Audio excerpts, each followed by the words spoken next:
Hello, Renegade Thinkers. Here's a question for those of you who used to work in an office. Are you more or less productive than you were before work from home quarantine? Now, I know the answer will vary depending on your living conditions, the length of your former commute, how many kids you have in your home, if any, and the number of hours you're spending a day on Zoom calls and the nature of those calls.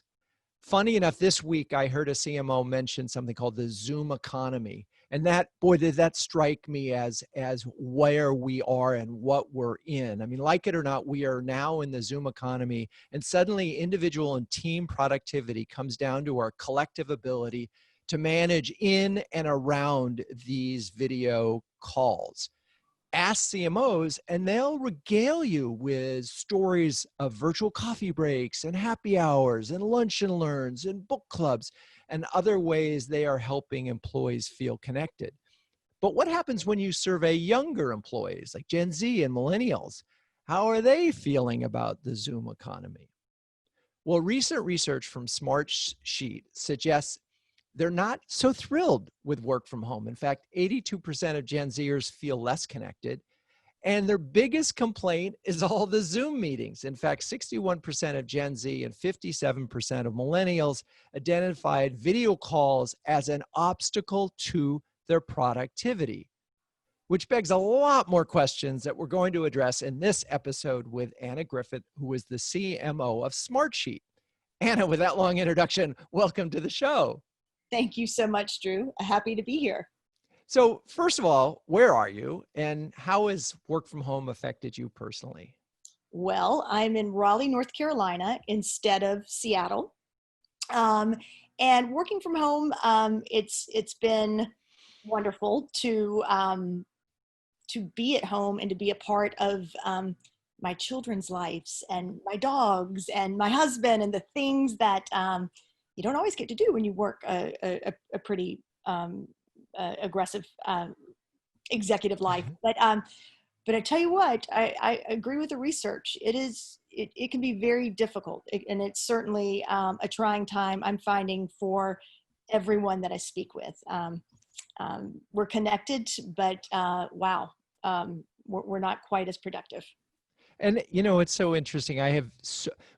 My kids are grown up and out of the apartment, and we just have a dog to deal with. And this has actually been, frankly, pretty darn easy. If we actually had a full kitchen, we would be in a perfect situation for us. But you have kids at home. You're a CMO, and you've got kids, and you're also a teacher. I mean, how are you juggling that? And how has that sort of created a little bit of extra empathy for all of the folks on your team?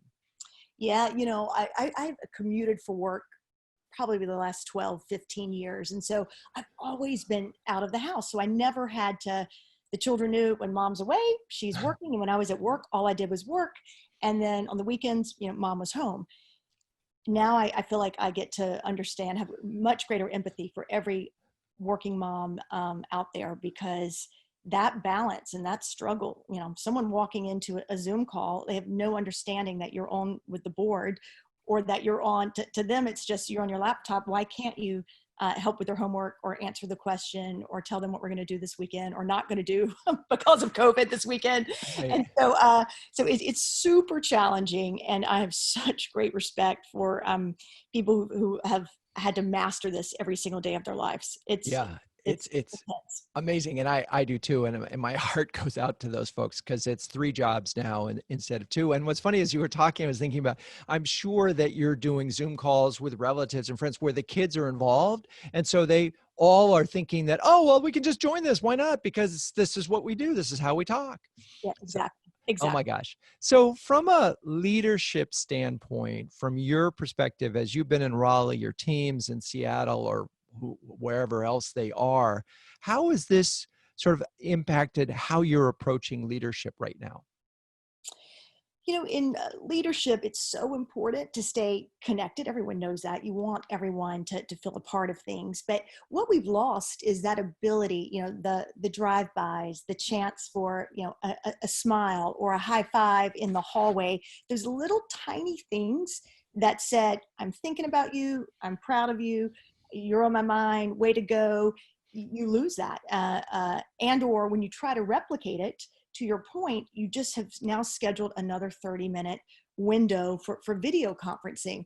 And it's really taxing. So I'd say from a leadership perspective, trying to find those moments that are reminding people, I've thought of you, you're on my mind, congratulations, how's your daughter doing, hey, did you guys get that new puppy? Just the tiniest little things to let people know you're still there, even if you're not in a meeting. Like, what is your version of a hallway drive-by? And so is that a quick hey, attaboy on Slack? I mean, how are you actually doing it? Because it's hard. On one hand, our lives are much more exposed than they ever have been. We were talking about this before the show. I mean, kids showing up in Zoom calls with and dogs, but on the other hand, we're disconnected. We're not physically together. And so what are you doing to how do you deliver these virtual attaboys? I try to break out of the classic office suite of tools and try to use something different. So in social media, where they're not looking for it or they don't expect it, sometimes a text. There's an app that we use. Oh my gosh, hold on, find it.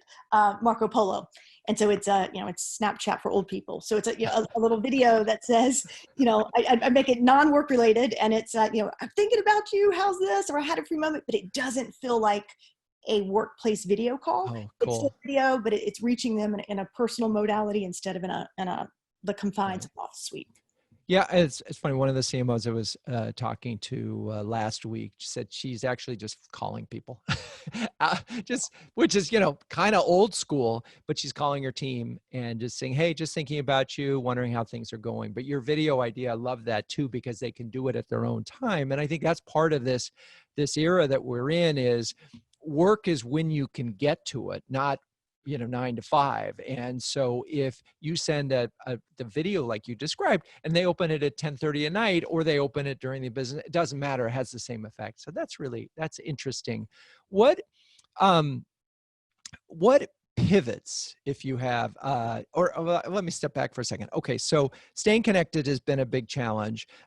What about sort of collaboration in terms of getting folks to sort of work together when we're all in isolation? Yeah. So, there is a blessing and a curse in it. I'm finding that the collaborating is getting everyone together, but you get size. And anytime you put size into the mix, you get people pull back and there's crickets. So, I'm trying to go, what is the right size for the best type of collaboration? There's a piece where you want everyone to be included, but also the more you include, the more silence, calls becomes. Like, does anyone want to jump in? And I think people get that scared feeling of, well, no, because there's 20 people and someone might not like my idea, or that might make someone angry, or so I'm just going to be quiet. So there's a little bit of that. So I'm trying to find the right size for that. But I will say the blessing of the collaboration is, you are able to take ideas and action them almost real time. Like, you can literally take brainstorming and start to action it real time. In our world, we use Smartsheet, so we use a sheet, clearly. But it takes that, like, oh, that's a great idea. It gets captured, it gets assigned, and before the meetings even end, everybody knows exactly what to do, who's on point, who's doing it.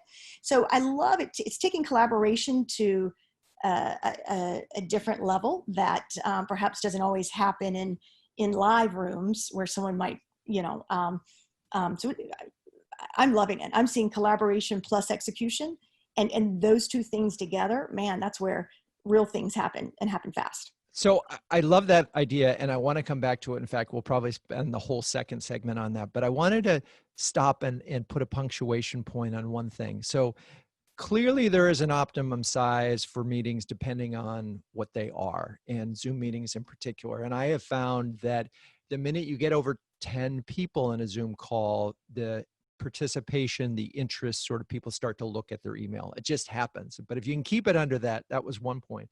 The second thing that you spoke about, and I heard from another CMO, was the nuances of decision making. And so this one CMO told this wonderful story about how a vendor had, they'd made a decision not to go with a particular marketing technology. Then the CMO got an email from, no, a LinkedIn message from that vendor saying, hey, I think you ought to think about it for these 3 reasons. She went back to her team and said, hey, team, did I make a mistake in this decision? And they said, yeah, you did. You should have gone with that vendor. She said, well, why didn't you tell me? Well, it was the context of the meeting. And I think one thing that we have to be careful about as CMOs and as leaders of organizations is you're going to miss some of that Yeah. in a Zoom call. And Yes. in collaborating in the Zoom economy puts extra pressure on the CMO to make sure you're going back and getting input. And it may be, quick chat. Hey, I noticed you were tuned out for a second. Did you have a different opinion? Because you may not be getting the opinions that you got in a group setting because you can't see Correct. really what they're doing, and you're competing with it. So, And body language, right, yes, we see each other. We don't see each other's full, like I'm looking at you and we're right, looking at each other's heads. right. You don't see my shoulders shrugging. You don't see the things that you would see, or am I leaning back? Am I leaning in? Am I tuned out, that you just can pick up in a room? So the lack of body language and the ability to read that, to really know, to your point, context is huge. So I'm sort of thinking this is the first podcast that I've recorded in short pants. I've got my golf pineapple short pants, and no one's going to know that ever, except for the fact that I just shared it. And it is true. You can just sort of be up from here up on Zoom. And so in the Zoom economy, first, number one, as a leader, we need to be thinking about the fact that you're not getting all the messages that you thought that you used to get. You're not getting the opportunity to give high fives and congratulations. So you have to step up and do more. And we talked about the challenges of collaborating in the Zoom economy, but I want to really get into this because you have a notion that that you can have these meetings and you can collaborate, but I think, what was the term? It was collaboration without what? Execution. Execution, right. Collaboration without execution. So we've all gotten together and we said, hey, this is a great meeting. Talk us through the collaboration and execution idea. So the beautiful part of collaboration is more, a blue sky, new perspectives, lots of different people. So people are like, they're feeling creative and their juices are going.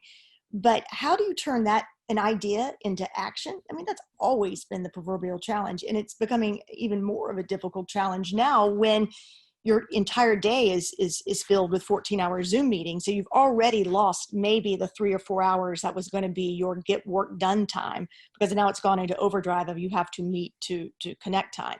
And so the idea of how do you take those beautiful, brilliant, creative moments, and can you quickly assign them to action or a next step, or who's on point, or who's going to explore that further, and who's going to drive that? Like, those are things that would traditionally would go, I call it rope-a-dope. You might go into email for a week and then someone forgets about it, and all of a sudden, the impact of an idea. But then you couple that in a COVID market, where your response time and your ability to need to be there, to meet customers where they're at, to meet colleagues where they're at, to meet the market, to meet communications where they need to be, you have to be able to ink that dot, because the expectation to output real time is there. So you have to work in a fashion that allows that to happen. So interesting. And there are several thoughts that I want to, again, keep going deeper into. The first one is idea into action is a great phrase. And I think you have to get to idea first. Okay. And I want to talk about that, and then we can get into the rest of the things, because I think there's a lot more to talk about there. One of the biggest complaints that I've been hearing about of the Zoom economy is sort of real, true, creative brainstorming, whiteboarding, all of those things. Every CMO I talk to says, I miss my whiteboard. And I'm wondering if you have any tips or thoughts on just getting to idea, before we get from idea to action, just getting to idea in this Zoom world. Yeah. I think the first thing in any meeting is where you want to ideate, not necessarily, just get work done, but you're coming to ideate. You want to create a frame break, like give the room space, start it different, take it out of completely the traditional, okay, I'm glad we're all here, this is the purpose of the meeting, this is what we're going to do today, nonsense, and just start with something completely off the top of your head. Get it can be a joke, something you saw, can you believe this, or who's going to do this is anybody going to like pull a prank on their mom for Mother's Day? I was thinking about doing whatever it takes to get people off guard, because I think we're so on guard right now. Okay, here goes the next call and I can't be late, and now we're in and they're looking at everybody's faces and I'm here. That already sucks the creativity out of the room. So you have to go enter into it with a frame break. And I could tell you a joke we did that just was a frame break for a meeting. I had a colleague, please do. He runs the website, and we were total prank. And we said, oh my gosh, we were just on Squawk Box. What happened to the homepage of the site? It says it says you go to it, instead of COVID, it has a big Corona beer bottle. Did we get hacked? Like our site, we were just on Squawk Box and they pulled up our site and it showed Corona beer. What are you doing? What's going on? The entire web team was panicking. They were going into their logs. We don't see that. We don't know. And they were like, pranked, joke too. Like, it was just a silly thing that we did, but then everybody just, broke into laughter. And our connection after that moment of now starting to think about what we were going to talk about and ideate, it gave everyone okay, we can have fun. That was silly. And now my mind is actually opening up for a different type of thinking. So I know frame break is my number one tip. So, and as I'm imagining, as your web team, I hope you sent them like some champagne or sedative later, because their heart must have been racing. I mean, cool, but it was funny. It was, yeah, it goes into the category of everything is funny unless it happens to you. Because I mean, we've all been there with that, and that is a scary moment, but I get the point, and it's a good one, and good for you for pushing the boundaries. I love the idea of a frame break. So, and we may take it for granted, but when we used to do brainstorming sessions as part of our process with clients, we would walk in with all sorts of fun things to throw at each other, and we had all sorts of exercises. So besides a frame break, what else have you sort of seen has worked to help you just get to idea in the context of these sort of video calls? A casualness. I think everybody approaching things in a more casual, this is going to sound stupid, but what if we did this? There is a formality about being live, how we dress, what the room is surrounding, the rules, even the whiteboard. Like there is a formality about a live meeting in some sense. And so taking advantage of the casualness and allowing people, once you feel casual and you realize that little bits, this could be stupid. Hey, I just saw this, I'm thinking this. Wouldn't it be cool if, and everybody's participating at, it does take, it allows more people to participate, and more things come in and out of the conversation than if you were, now we're going to write it on the whiteboard. So it better be smart. It feels like there's a whole new role for a virtual collaboration leader who knows how to run these things. Right? What's that? Entertainer. Yeah, entertainers. I just move it along and so forth. Okay, so keep it informal.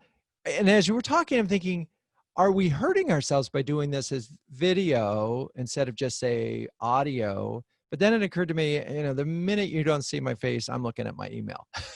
Yeah. Right? You have no idea who really is. Right. And to your point, even on a Zoom or a WebEx call, the larger the group, you pretty much, you're still only going to view X amount of people, and somebody is going to be doing email. So I do think some kind of visual contact is important. So, and one of the CMOs I talked to has actually gone so far as to have a camera on a whiteboard and assigning someone a whiteboard. So there's actually a screen that includes the whiteboard as they go in it, just to sort of make everybody, help folks sort of realize, okay, we can do this. as but that's a little extra work. You need an extra camera, an extra Zoom account. Well, no, you just need Smartsheet. Ah, That is essentially what a sheet does. It is that ability to capture anything. You put anything on it. It is built, and you can put anything on it, any kind of view that you want, and you can pop in images, and you can pop in attachments or films or clips, or look at this. And so it does give a unifying platform. And look, I'm not trying to sell my platform. I'm sure there are others who may be able to do this as well.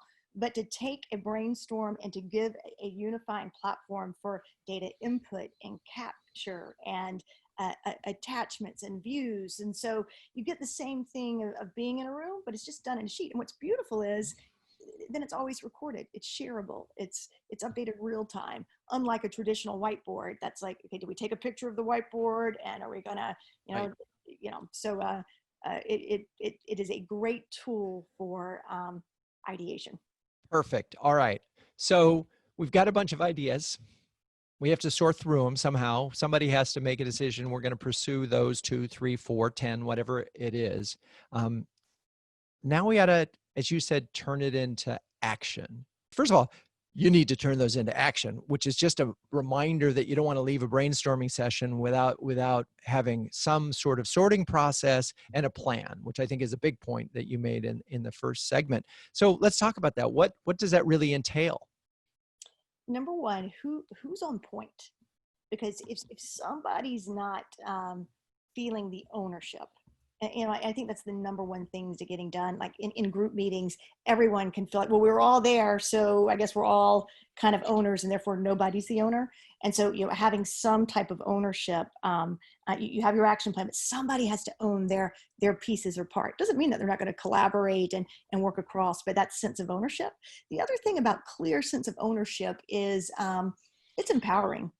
And I think a lot of group meetings and ideations, people are empowered because they see what's possible, but at the same time, are they the ones who's going to make it happen, or is it going to, oh no, the agency or the whatever? So there's this ability to create real empowerment in working this way. And so ownership is kind of step one.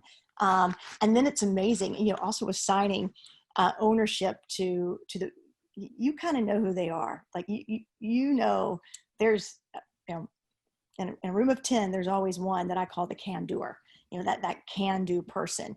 And when you can assign ownership to the can-doer, man, you really get an activation that can take off. So it's not just identifying what the actions are, it's attaching an action to somebody on your team who you can count on to push it forward. Yes.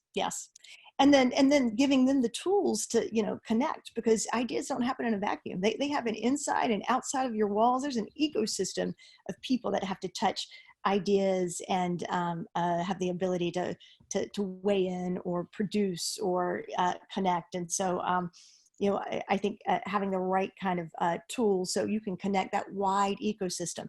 Everybody has a single or common source of truth, and there's somebody who has an ownership of the driving. So that clarity of who owns and how everyone can action and where things are in real time is a gift, and moving to execution quickly. So I'm wondering, as you've since early March, we've all been virtual. Have you put this process to the test, and what have been some of the sort of outcomes? What have been the ideas to actions that you've been able to sort of execute, get to in this last few months? Well, I think you opened your segment with it beautifully. You just read a piece of research that had been published, and that literally was a Sunday afternoon video call that we connected to a sheet, and we were in market 2 days later with a partner and a survey and results back 5 days later, and able to take what still felt like really good insight and actually build something that could be a campaign in literally a week, and based on real insight. So it wasn't like, hey, let's take some pre-canned stuff and now's a good time to be in market and be in market. It's like, let's take something that's insightful now that could actually cause people to think or want to take greater action on. And ironically, it might have worked because we're taking the action to do this podcast today. So I'd like to think that it did work. So And Yes. if I think about it, you probably had a number of ideas. First of all, a Sunday video call says there was some urgency in that you had a need to do this, to ask your team to work on Sunday, and to really sort of be in that moment. And then you probably had a bunch of ideas, and what you identified this one and said, oh, we can do it. It's quick. We just need, and so you assigned a can-doer, Yep. Yep. right? Who led that, found a part, and then someone found a partner, brought it together, got the research and so forth. And it's a great idea. Research is always a weapon for marketers as a way of generating PR and interest in having something to talk about, giving your salespeople something to talk about. It's a great methodology. It's an action versus versus words. It shows that you're thoughtful. I'm curious, were you able to sort of, as you looked at that, the reason to do that research, did it link back to any of the sort of earlier brand work that you did? In other words, is one of the things that often happens when we give them a tactic, like say, you ought to do research. They go off and do research, but it's not on point. It might be in the moment, but it's not on point. It doesn't connect back to the brand. And ultimately, we're in the business of obviously starting conversations, but there's if it connects back to a purpose of the brand. I'm just curious because I know you did a lot of purpose work in your first year. Absolutely. Our brand is about achievement. And the people that we serve are those who can do. And that is, it's why we make the product that we make, so they can do more, so they can achieve. They don't want to work. They want their work to matter. They want it to mean something. And so we felt instantly in this, I think when we pulled together, we're about 3 weeks into this work from home, and we're like, oh my God, is everybody feeling like this thing? Like, are we really achieving more? I know we're spending more time together. We're all working 15-hour days, but are we achieving more? And we knew that we could see a really challenged world. And so we knew what our hypothesis was, that people are not more productive right now, which is the irony, but we're all collaborating and connected, so we must be more productive. And so that was essentially came right out of the brand purpose, is something getting in the way of your human achievement. And then what can we do to help you with that? So let's go find some facts, and then let's go figure out how to help you solve that. So that's what we want to do, is remove the barriers to achievement. And it's such a good, I'm so glad I asked that question, because that is exactly a good brand purpose. When you have it like that, you can apply it to yourself, and you can say, gee, are we achieving more? And we're looking around and going, well, and what's interesting about this is, in my informal research, is marketing and sales in general are not achieving more, but the developers out there, the coders, the engineers, they're in hog heaven, and they're just coding in a dark room, happy as hell, not to have the interruptions. And so some of it really depends on you as an individual. But I think in general, there's a lot of, I'm on a lot of calls, but I'm just spinning wheels. And so you guys identified that as a problem that related right back to your purpose. And then you went out to the research, and of course the research confessed, as it often does, to identify the problem. And it allowed you to say, well, okay, productivity is an issue, collaboration is an issue. Oh, by the way, we might be able to help with that. Kind of a nice. But I was blown away, Drew, at the research. I generally felt that people were going to somehow feel less productive. I had no idea that millennials and a younger generation, like, to me, I thought they just got everything they wanted. They've always wanted to work from home. Right. They have a suite of they have more productivity tools. There's an app for that. They work their way in their style at their preference. So I thought, for sure, this must be their heyday. Like, they're living their best life right now.